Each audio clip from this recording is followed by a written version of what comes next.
Hey guys, today I'm here with Mario Wolosz. Mario Wolosz is a German, and Mario is one of the greatest internet marketers, or should I say marketers, that I personally know. And he lives in Germany. As I am here in Berlin, I thought, man, let me get him on the interview so he can give some tips about, about the great things he has done. Hi Mario, how are you doing? I'm very good, thank you very much. Mario, why don't you start telling a little bit, how did you land it on this marketing, digital marketing world? Well, it's a long story. I'll try to make it short. Yes.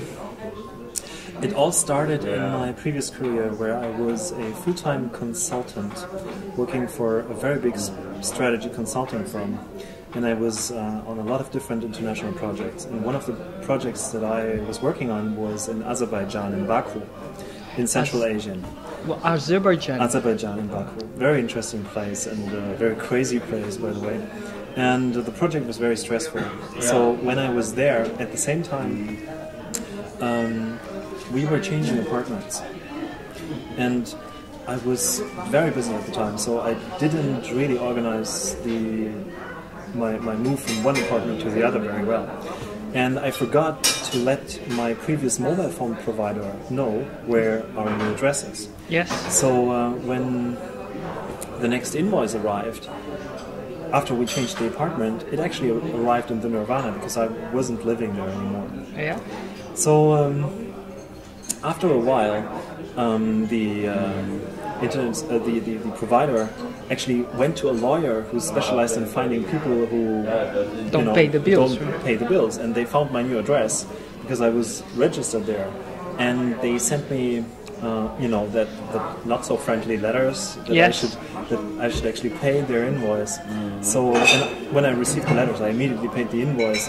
But they also sent a note to the Schufa, which is one of the, it's like a credit information service that you have there in Germany. The Schufa in Germany is like the SPC or SPC in Brazil, yeah. Okay, you've got the same thing. We have, So everybody in Germany is in the Schufa because everybody has a bank account. As soon as you've got a bank account, or do any business that's relating to leasing or financing, yes, like a mobile phone, or renting current from your apartments, or you will have an entry in the Schufa.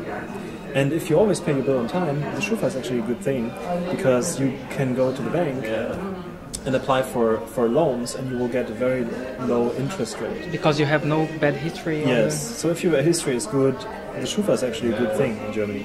However, if you've got a negative entry just like me, you have a very difficult life in Germany. And a couple of months later, I wanted to buy an apartment down in Freiburg, where I lived at the time, and I went to the bank to acquire for loan conditions. And the bank person at the beginning was very friendly to me, but when he found out that I have a negative entry in the Schufa, he was very unfriendly, and he basically asked me to leave the bank, which was very not my type of thing. Yes. So I learned from that day that I had a negative entry in the Schufa. I didn't know it at the time when I didn't pay my mobile phone bill. So there I was having a negative entry in the Schufa.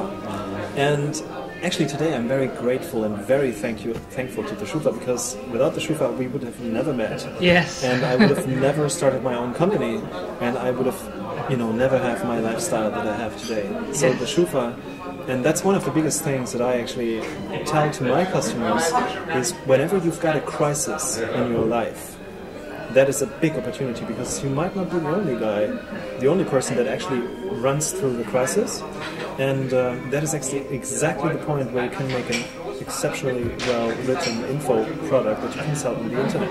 But how could you transform this crisis that you have, this bad experience, in a profit in the internet? So what I did, at that time, I still had my problem. I had this negative entry in the Schufa, which I wanted to get rid of. I was not thinking about starting an internet business. Yeah. So I went to the library in Freiburg, where the lawyers study. And I studied the law and information in Germany. And I sat there for a couple of weekends. I think I was sitting there for 3 weekends. So I spent all my free time in the library where the lawyers studied, because I wanted to get rid of this damn thing. And I found, after studying the law and information in Germany, information and giving information from one person to another party is a very sensitive issue in Germany. Yes. So there's even a law that regulates that, and I was trying to find something in that law that could help me defend my negative entry in the Schufa. So I didn't find anything in the law, but I found a court decision, and the judge that decided over that case had a very long description of why he decided that way, and it was very well written decision, and that was the basis for my letter that I sent to my previous mobile phone provider. So what I did was I took the court decision and I kind of changed it a little bit here and there. So I had a well written letter, and I sent that to my mobile phone provider, and a couple of days later, the mobile phone provider explained to the Schufa that actually my negative Schufa entry was a mistake by them. Yes, okay. And they deleted my Schufa entry, and I could buy my apartment because I received the loan from the bank. Yes. So that was amazing. I mean, in Germany there's 82 million people, and later, when I understood that this might be a business opportunity, I called the Schufa and I asked them how many people actually have a negative entry in the Schufa. And they told me that it's 4.5 million people that have a negative entry in the Schufa. Yes. And 4.5 million, I'm sure, don't sit there in their weekend, study the law and information, and they don't kind of try to get out of this thing, they just live with it. And when I found out that I had this problem, the first thing I did, I was looking on the internet for information on how to resolve the issue. Yes. And there is a lot of people who are doing that, because I saw that from the many forums. So I understood that this might be a business opportunity. Not at that time though. So first I was very happy that I was, getting rid of my Schufa entry, and a couple of weeks later I went with my father to Poland. My father is Polish, and he has a hotel in Poland, together with two friends. And he asked me to, redesign the website. Yes. And the target group of that hotel is old German people. Yes. That have their pension and they want to, sit there and relax and get the massage. And he wanted to specialize on old German people who suffer from asthma. Okay. So he had like that lung breathing machine there that helps people with asthma. So he asked me to get customers that have asthma, German customers, and I was writing some texts, and at that time I first started to find out about Google AdWords and how Google AdWords works. So I did a keyword research on asthma. Yes. And it was amazing what I found. Can you imagine asthma, cats suffering from asthma? Cats is searched more on the internet than kids suffering from asthma. Okay. Oh my gosh. It's amazing. In Germany, that's really, and that's actually what the society, that's actually the problem in our society, that people go through, they don't have kids, they have, pets. Okay. But a lot of people like, cats having asthma, and I was just by fun searching on the internet for asthma with cats, and I found a website that sells, the breathing thing for cats. And there was also a guy who sold information on how to help cats with asthma. And that was the first time when I thought, hey, actually, that's an interesting thing. What you can do, you can sell information. People who actually buy information. And then I dived a little bit deeper into the topic, and I found out that there's even people who run pharmacies who sell information on how to get rid of allergy, for example. There's all sorts of people that sell information on certain products, or in certain niches. And I thought that's an amazing thing, and I was actually looking for a topic that I could write on to sell something on the internet. And then I got the idea that, hey, why am I actually not selling my letter that I sent to my mobile phone provider? Yes. And the one that got you out from Schufa or SPC or SPC. Exactly. So that was the beginning of April 2008, and on the 14th of April... And you were still a consultant? I was still working on a full-time basis as a consultant. Would you mind telling where you were working? I was working at Accenture. Accenture, okay, so it's like a nice worldwide, a very big and stable company. I had a very interesting project. First, I worked in... The first project took me to Barcelona for 6 months.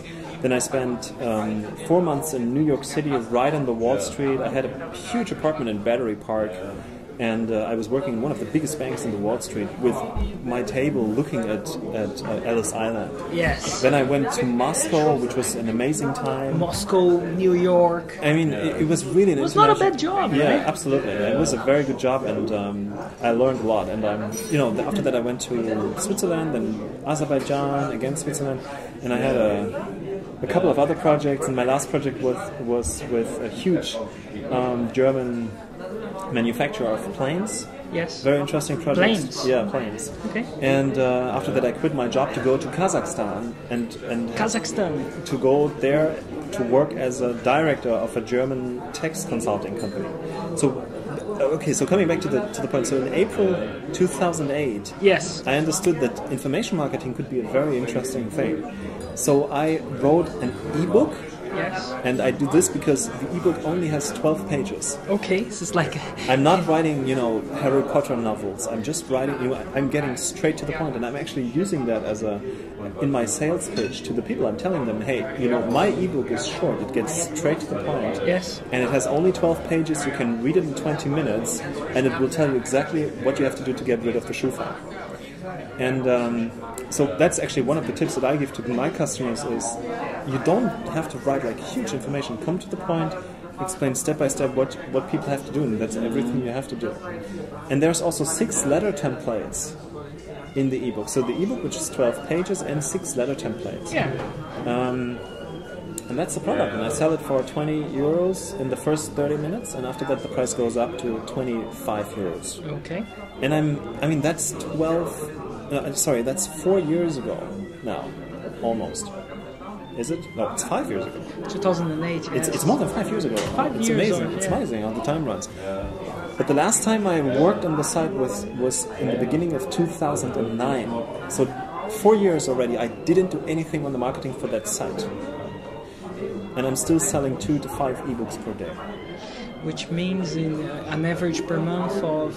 Between 1,500 to 2,500 euros per month. Per month, right? For And the last I'm 4 years. Yes, and that's what I'm trying to tell my customers and explain to my customers is the best time you can spend is time on your systems. Not trying to exchange money against time, but trying to change your time against the system and make the system make you money. But now I have... Otherwise, you're not scalable. It's not scalable. Okay, great. Now I come back. Okay, so you put your ebook on the market, start selling, and then you dropped your job straight away. Why? I dropped my job, but not because I wanted to sell my ebooks. I dropped my job because I saw that opportunity in Kazakhstan. So in October 2008, I went to Kazakhstan, but in August 2008, I published a second ebook, and that ebook is how to get top 10 Google rankings within hours, not days or weeks or whatever. It's a very special technique. It doesn't work for all keywords, but for middle tail keywords, not long tail, but you can, if it's not like the poker, you will not get. But if it's a little bit more middle tail, how to specialize there's a formula that I can use to test if it will work, and it will work 90%, 99% of the time.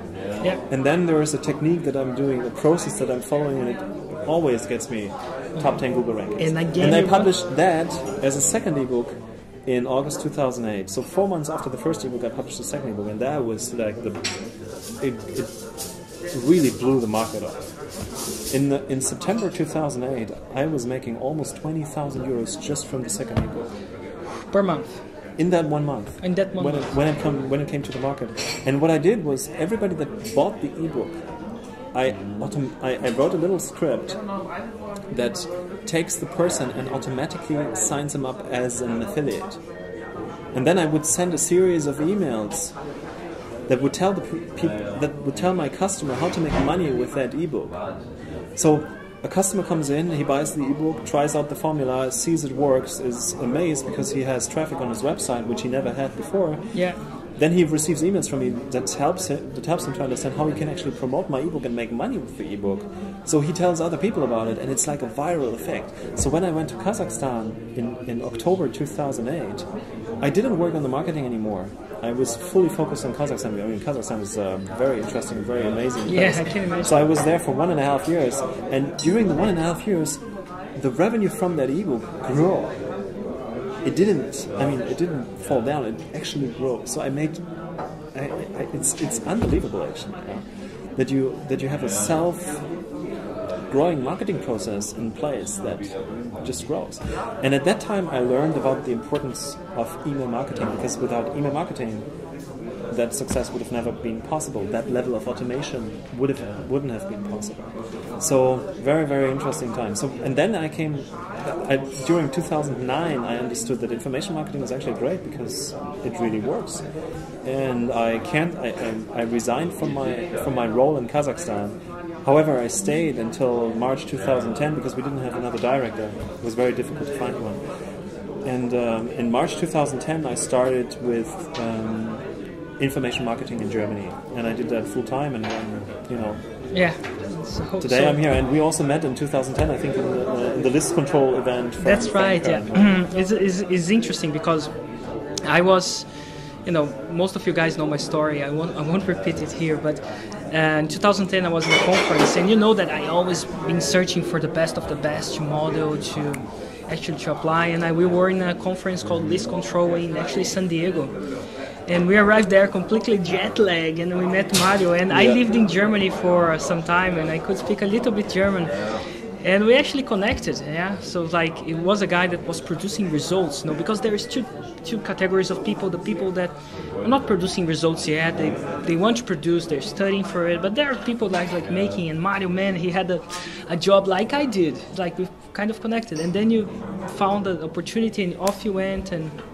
And that's when I actually got to know a little bit about your future project, which was ClickTip, right? Right. Yeah. Which ClickTip is actually what became to be ClickMail. Right. For those of you who don't know, I own an autoresponder system. I was so frustrated for all the systems that I had, that I have available to me. Well, some of them were really bad. They didn't deliver the email. Some of them were good, but not in Portuguese. They didn't have a customer service. And after 1.5 years, if you're actually doing it, you have really trouble. So I was sick with the current market, and that was really putting. And then I met Mario, and then he was saying, "Hey, I actually developing in Germany ClickTip, which is an autoresponder." So I said, I need to bring this sort of technology to Brazil because we don't have that. Right. So that's when we met. Yeah. And it is a very good cooperation. It's very, very. I learned a lot from you, by the way. Thank you for that. You're welcome. You're welcome. We exchange a lot of ideas on marketing as well. Yeah. But Mario, a lot of people go to this place and say, okay, right, I think information marketing is a great opportunity, and I will need some website, right? And I probably need some email system if I want to do it, as you said. What are in your market, right? So in your vision of the German market, what is the biggest mistake someone do in their email marketing? Specifically in the email marketing? Specifically first in the email marketing. Well, in my opinion... It's always good to have a different viewpoint, yeah. Right? Well, when you speak only about email marketing is that they're trying to save money on the systems. So the thing is, my grandfather always says, or actually used to say, he passed away, but he always used to say, you always have to pay for the quality. Either you directly pay for the quality and you get the quality, or you try not to pay for the quality and you get some cheap shit, and you are ending up with problems, and you have to pay the money to resolve the problems. And one of the biggest mistakes I see some people do still is to download the free script about email marketing and upload it on their shared hosting, and then trying to build the list with this thing. It just doesn't work. It just doesn't work because, first of all, the free scripts, the developers for the free scripts will never put that devotion and that effort into a free script, rather than people that do that professionally and get money for it. because they're doing it just for fun. Yeah. So you get a just for fun script, and you will see the cool results with it. That's the first thing. The second thing is you're running this on your own hoster, with all the issues that come with it. First of all, with shared hosting, is that on your IP there sit a bunch of other people that are probably also sending out mail with that IP address from the server. So if you are on an IP address with some other guy, that's just bad, because when that guy sends out bad information, that IP address, the deliverability of that IP address is down, and you will just not get your email sent to the inbox. Now, for example, with ClickTip, we are having dedicated servers that send out mail. At the moment, we've got 10. Next week, we're putting another 10, both. I mean, we're both investing heavily in the infrastructure. Right now, we've got 10 different machines that are dedicated to sending mail. Each of them can send up to 70,000 mails per hour multiplied by 20. It's 1.5 million mails for one server that they can send per day. So we've got, like, at the moment we can send out 15 million emails if we want per day. Now we're growing from 10 to 25 mail servers. Plus 5. I mean, okay, 10 to 20 mail servers. So Yes. we are at 30 million mails per day that we can send from a capability point of view. Plus, we've got the 5 fallback servers that actually protect the 10 servers. So that the email arrives on the mailbox. Yeah, that is actually so professional email marketing services will actually care for deliverability, and because they're paid for it. Yeah. So when I get money for a service that I'm offering, I want to make sure that the service actually works. And the good thing is that I thought it really well, like this stuff costs a lot of money. Yeah, normally it costs a lot of money. But the way we're doing, like, we are actually leveraging. So we're getting more development for the same money, because we have it set up in Germany, we have set up in Brazil, and believe it or not, in Japan as well. So we have emails.jp. So we actually shared and leveraging from that. That's really It's good. a very big leverage, and in software development, actually, I'm fairly involved into the development of the software. And in software development, there is a rule that if you have a software, the effort that you bring to the development of that software, if that's 1, to move the software to another hardware, the effort for that is 3. So you have to put 3 times more effort to actually code a software and move it to another server, because the other server, even though you've got the same setup, but there are still issues. So you have to fix all the issues. And then if you move that software to another language, you again have a factor of 3. So bringing the German software to Brazil, we had some issues, some bugs that we didn't see because we were only using it in Germany. I mean, that's already 2 years ago. Yeah. Then we fixed all the bugs, and from that we actually improved the software by a lot, right? And that development, that improvements, we actually could benefit from not only in Brazil but also in Germany Or in Japan. Right? And then in December 2011 we opened another website in Japan, and the software had to, sending mail in German or Portuguese with the little nuances that we've got in the Latin alphabet is one thing, right? But sending Japanese letters is a completely different ball game. So I was very proud that this actually worked out of the box, and Nobuji was actually amazed by that. That when we sent out a Japanese mail from ClickTip to his Japanese iPhone, the email was displayed correctly, and he with the other providers in Japan, it always wasn't showing there. This is great. So that's a very big leverage point, that that we have that software installed on different servers and running it in different languages, which make it more robust. Yes. And by the way, I have an interview of Nobuji in my blog as well, so if you want to see, check it out. But in order to finalize, I want to pick up your marketing brain. So you were a successful guy that went from consultancy, dropped everything, started an information business, went from ebooks, did even email systems, right? So very seasonal marketer. But if I was to take everything from you right now, I'll take your companies, your ebooks, right? And if you were to start from scratch, I don't take your knowledge. You can keep that actually, but I take your contacts, your things. So, and if you're starting from scratch right now, what would you do? Well, would you go back to consultancy at Anderson? I'm not changing time against money anymore. That's my rule. I'm not giving any coaching, or I'm not changing time against money. I would immediately try to build another system, and I would specifically look for crises that people have. Crisis? Yeah, crises. Like any crisis. Divorce, being addicted to poker, any sort of addiction is good, by the way. Any sort of addiction. Any sort of addiction. Any sort of addiction. It doesn't matter if it's how to bring your kid out of a sect, or how to get your kid away from the drugs, how to bring somebody else away from the alcohol. Asthma.